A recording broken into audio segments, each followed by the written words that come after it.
let me just speak from the heart, speak from my gut, and really not have anything prepared, but just tell you what's worked for me.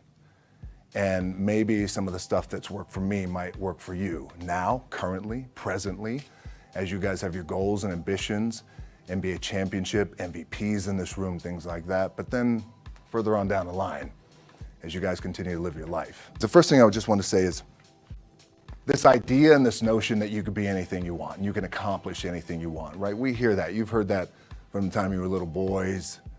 You hear that now. You're already incredibly accomplished. You can win an NBA championship, MVP of the league. You could become president. You could become governor. You could be in entertainment. You could do Charles, and you could do Shaq. You could do that. You could do whatever you want to do. You guys know that. The thing that has worked for me is to remember the hard times. So, and I'm sure you guys all have your processes. And again, I'm going to tell you what's worked for me.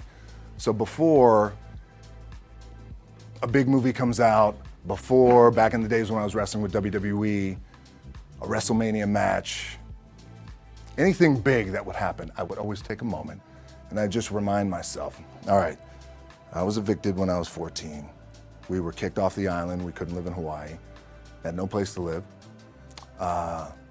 A lot of shit happened then when I moved to Nashville. I was arrested multiple times by the time I was 16 years old. Like, I remember that. If I were playing on this team, which my skills are, what's that term? Oh, the shits.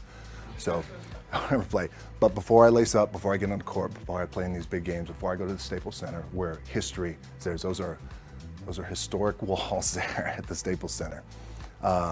I would remember that, and it allows me then to be present in the moment and understand, holy shit, the stuff I have around me right now, this is the shit that I dreamed of when I was a kid. I am here. I played for University of Miami, played with great teams. Warren Sapp, Ray Lewis, they were my teammates. They were balling. Warren Sapp was playing tight end that time. I was starting defensive tackle. Yeah, they moved him over to D-line. And he looked at me, he's like, yo, dude, I'm gonna take your spot. I said, you ain't taking my fucking spot. He said, I'm gonna take your spot. I said, no, you ain't. We battled, and he took my spot.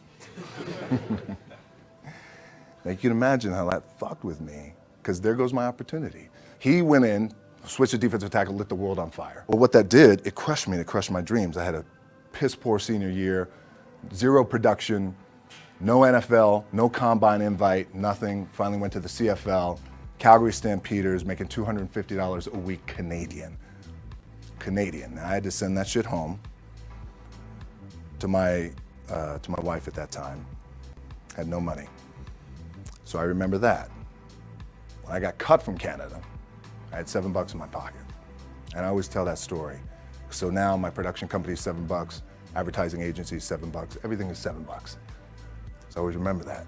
What helps me is to keep the hard times in the front of my mind, because it allows me to go into these big moments that I've worked my ass off, and you guys have worked your ass off. It allows me to go into these big moments with a different perspective. What it also does for me, and again, this is what works for me. Like, I keep my back, excuse my language, my back is up against this motherfucker every day. It's against this fucking wall.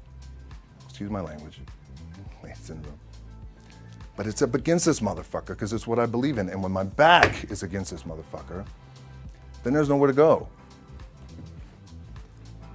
But that way. That's it.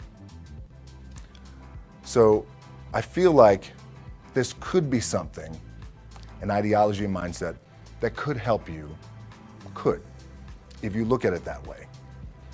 Because you made it already. We made it. We're successful boys, and we're lucky boys to be where we're at. Oh, you guys made it. Everybody's rich in the room. Nobody's gonna get evicted anymore. Anything you got, there's no more money problems, right? You got a lot of hands out now. Hey, can I get a little bit? Can I get a little bit? Right, that happens. But when you make it, for me, I need this. I need this. So every day, my back is up against this motherfucker, and this is how I operate. Now, doesn't mean you don't smile, doesn't mean you don't laugh and joke, right? You're happy, I'm a happy guy. But when it comes to business and when it comes to executing, it's up against this. And I got to go that way. And I don't give a fuck who is in front of me. They're not going to stop me.